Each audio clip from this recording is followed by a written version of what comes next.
Mr. Bishop. Thank you, Mr. Chair, and thank you, Mr. Secretary, for your time today in testifying. I wanted to build, if I could, on my colleague from Georgia's question about the intent of the law.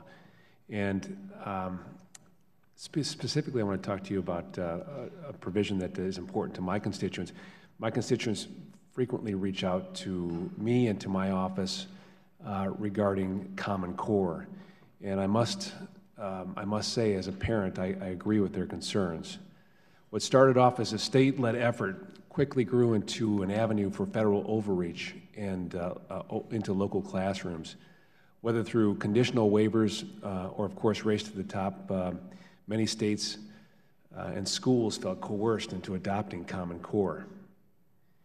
One superintendent, Todd Gazda of Ludlow, Massachusetts, was cited in the New York Times describing the government's intrusion as it was almost like extortion. If you want money, you have to do things the way we want. And as a former state legislator, I can absolutely agree, and I can relate with the sentiments of his frustration. Setting standards, developing curriculum, and assessing student achievements are state and local responsibility, not federal ones. And that's why this committee was very sure to include several provisions which were included in the Student Succeeds Act that strictly prohibited the federal government from reaching into our states and coercing our schools into adopting Common Core or any other standards or assessments. The law puts a firm end to the federal government's bullying states into submission when it comes to how they choose to teach their students. We have so many very qualified, educated educators and parents who are involved that know best for their students in their cities, and to have to teach to a federal template is counterproductive, to say the very least. That being said, the administration is implied that the Every Student Succeeds Act includes requirements for college and career-ready standards or supports college and career readiness. Now, for many, that's code for Common Core. And I just would like to, I guess, take this opportunity, first of all, to ask you, Dr. King, exactly how many times does the phrase college and career ready appear in the Every Student Succeeds Act? I could not tell you the number of times the phrase I can tell appears, you. but to be clear, that Just a second.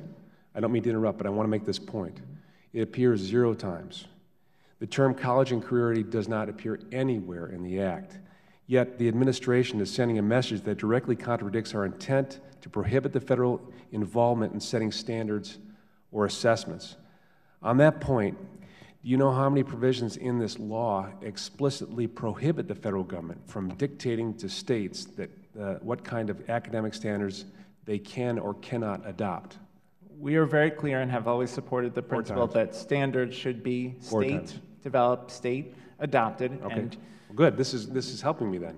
But 4 times it specifically prohibits the federal government. And there are 4 provisions. One, I would like to just cycle through a couple of them that very clearly state that the federal government should not be involved in the coercion of states in adopting specific standards. Section 8527 specifically says, no funds provided to the department under the Act may be used by the department, whether through grant, contract, or cooperative agreement, to endorse, approve, develop, require, or sanction any curriculum, including any curriculum aligned to Common Core standards developed under Common Core State Standards Initiative or any other academic standards common to a significant number of states.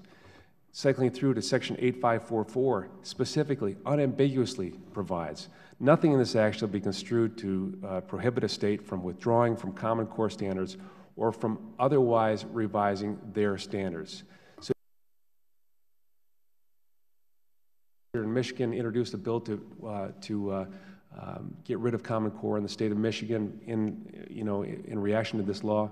I just hope that you will assure this committee, based on your initial response here, that the Department of Education will respect the clear letter of the law and ensure that federal assessments doesn't force, coerce, or otherwise impose state-specific standards to set academic standards.